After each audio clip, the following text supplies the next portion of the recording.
Por lo general se tiende a asociar la palabra violencia con las acciones de los adultos.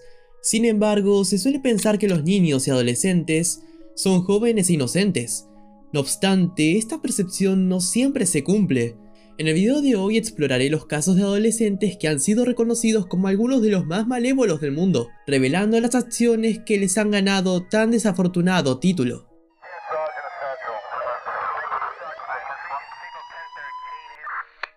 El 14 de abril de 2013, Daniel William Marsh, un joven de 15 años, irrumpió en la residencia de Oliver Chip Northup Jr. y su esposa Claudia Maupin, dejándolos mutilados en su cama.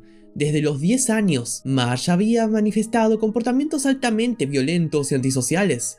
En un intento por mejorar su salud mental, consultó a varios médicos y probó diversos medicamentos sin obtener resultados positivos. A lo largo de los años, Marsh había desarrollado fantasías sobre torturar y asesinar a personas, y estos impulsos se intensificaron con el tiempo. No tenía reparos en hablar abiertamente de estos pensamientos con sus médicos. A pesar de años de contención de sus deseos, la noche del 13 de abril de 2013, Marsh decidió liberarse y planificó cuidadosamente cómo llevar a cabo el asesinato de sus víctimas. Siendo un ávido seguidor de asesinos en series como Ted Bundy, Marsh comprendió la importancia de ocultar sus huellas para tener la posibilidad de perpetrar más de un asesinato. Antes de abandonar su hogar materno, se vistió de negro, usó una máscara y adhirió cinta adhesiva a la suela de sus zapatos para no dejar rastro. También llevaba guantes para evitar dejar huellas dactilares. Entre las 2 y las 3 de la madrugada del 14 de abril, Marsh recorrió el vecindario en busca de puertas o ventanas abiertas, encontrando finalmente una que lo condujo directamente a la residencia de Maupin y Northup. En la residencia de los Marsh, el intruso se dirigió directamente al dormitorio principal. Observó a la pareja dormir durante unos angustiantes 10 minutos, mientras maquinaba la mejor manera de perpetrar sus terribles intenciones. En un instante, Maupin despertó, sorprendido al ver al intruso. Gritó y se abalanzó hacia la mujer atacándola con un cuchillo de forma violenta. La escena se tornó caótica cuando Marsh, sin titubear, se lanzó sobre Northup, acabando con su vida. Continuó apuñalando a la pareja, incluso después de asegurarse de que ambos habían fallecido. El horror no terminó ahí. Procedió a desmembrar partes de sus cuerpos y llevar a cabo grotescos actos en los restos de las víctimas. Marsh introdujo un teléfono móvil en el abdomen de Maupin y un vaso de cristal en el de Northup. Los investigadores descubrieron que Maupin había recibido 66 puñaladas, mientras que Northup sufrió 61. En total, Marsh dejó a sus víctimas con 128 heridas de cuchillo. Su meticulosa planificación le permitió borrar cualquier rastro que lo incriminara en el lugar del crimen. El 14 de abril, Marsh, lleno de soberbia, comenzó a jactarse de sus crímenes ante amigos y su pareja.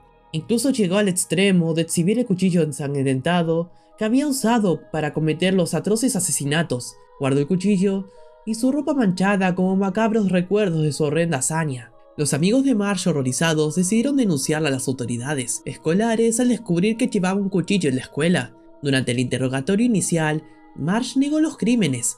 Sin embargo, tras 3 horas de presión, finalmente confesó que estos asesinatos eran lo más emocionante y estimulante que había experimentado. En septiembre de 2014, con tan solo 17 años, Marsh compareció ante la justicia por los atroces asesinatos. A pesar de haberse declarado culpable alegando demencia, un psiquiatra determinó que si bien estaba mentalmente enfermo, mantenía su cordura.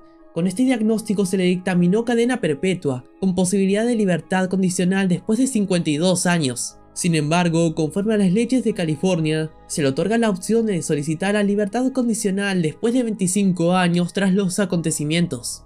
El 14 de febrero de 2018, la escuela secundaria Marjorie Stoneman Douglas se vio sumida en el caos cuando un antiguo alumno, Nicolás Cruz de 19 años, desató el caos al abrir fuego contra estudiantes y personal, cobrándose la vida de 17 personas e hiriendo a otras 17. Aprovechando su conocimiento de la escuela, logró escapar de la escena, confundiéndose entre los estudiantes que corrían aterrorizados. Desde sus primeros años en el preescolar, Cruz habría sido reconocido por sus graves problemas de conducta, los cuales se intensificaron con el paso del tiempo. Su adolescencia lo encontró obsesionado con armas y disparos, compartiendo abiertamente opiniones racistas, homófobas, antisemitas y xenófobas en redes sociales. Desde su infancia fue diagnosticado con trastorno de déficit de atención con hiperactividad, TDAH, y trastorno negativista desafiante, TND. Estos diagnósticos le llevaron a cambiar de escuela en 6 ocasiones en tan solo 3 años. En 2014 fue inscrito en una escuela especial para niños con problemas emocionales o de aprendizaje, donde informes del centro señalaban su tendencia a amenazar a otros estudiantes. Con el tiempo, su fascinación por las armas y la violencia armada creció, manifestándose en su constante disposición para hablar del tema. Antiguos compañeros de clase confirmaron sus problemas con el control de la ira y sus inquietantes bromas sobre armas y violencia.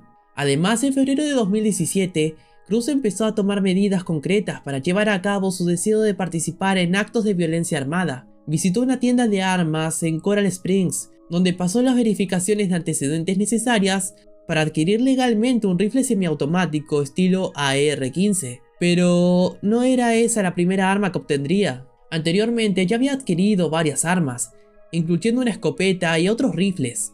En ese momento, en Florida era legal que un joven de 18 años comprara y poseyera armas. Tras el tiroteo, salieron a la luz pública informaciones que revelaron que la oficina del sheriff había recibido numerosas llamadas entre 2008 y 2017 alertando sobre Cruz. Algunas de estas llamadas provenían incluso de su propio hermano o de la residencia familiar. Muchas de estas advertencias informaban a las autoridades sobre las amenazas de Cruz de perpetrar un tiroteo en una escuela y planteaban la posibilidad de que se convirtiera en un potencial tirador. El 5 de enero de 2018, unas semanas antes del tiroteo, el FBI recibió una pista sobre la colección de armas de Cruz, sus comportamientos erráticos, su deseo de matar gente y la probabilidad de que Cruz llevara a cabo un tiroteo en una escuela. Lamentablemente, el chivatazo no fue investigado después del tiroteo. Cruz fue finalmente arrestado y acusado en marzo de 2018 de 17 cargos de asesinato en primer grado y 17 cargos de intento de asesinato en primer grado. En noviembre de 2022, Cruz recibió 34 cadenas perpetuas consecutivas sin posibilidad de libertad condicional. Recibió una cadena perpetua por cada persona que resultó muerta o herida en el tiroteo.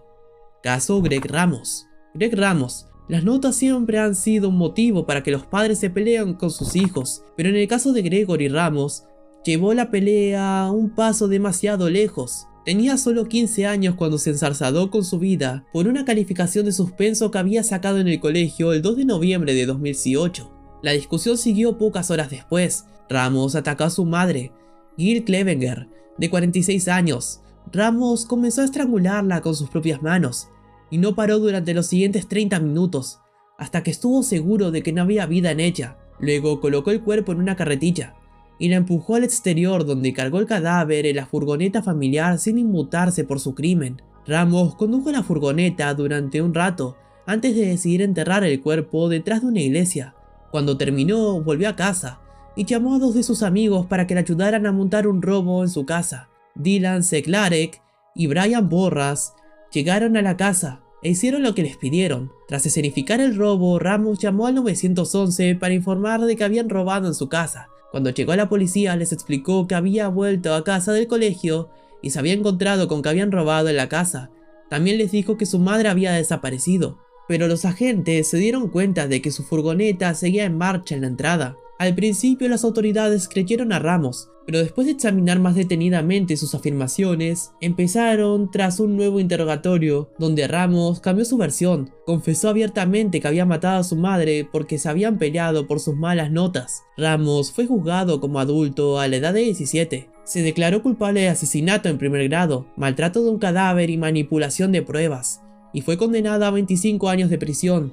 Su sentencia se revisará al cabo de 25 años, pero tendrá que estar en libertad condicional el resto de su vida. Los cómplices de Ramos, Seklarek y Porras, fueron acusados de complicidad en asesinato en primer grado, porque no estaban presentes en el momento del crimen. Durante el juicio, Ramos suplicó al juez que fuera indulgente con sus amigos por haberlos metido en su lío.